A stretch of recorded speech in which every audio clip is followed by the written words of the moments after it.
In today's video, I'm going to teach you how to review and filter activity history in your CRM summary workspace. To get started, open Google Chrome and navigate to the summary workspace page for the specific lead, account, or contact you want to review. Make sure you're on the correct record before moving forward, since the activity history you see will depend entirely on the profile that's currently open. This workspace is designed to give you a quick overview of what has happened over time. So it's a useful place to check communication history and recent updates in one view. Once the page is open, direct your attention to the activity timeline panel.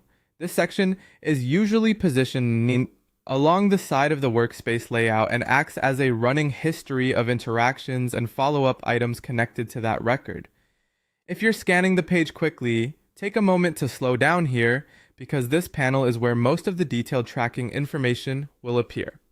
Next, click the Expand All option. This will open up every available history entry so you can see the full detail for each logged item without having to expand records one by one. Using Expand All is especially helpful when you want to review a complete timeline efficiently, since it reveals the underlying notes and status details that may otherwise remain hidden in collapsed entries. After expanding the timeline, begin reviewing the activity history carefully. Look through past logged phone conversation records, email activity, and any scheduled calendar tasks that appear in the list. This gives you a clearer understanding of previous outreach, ongoing follow-ups, and completed actions.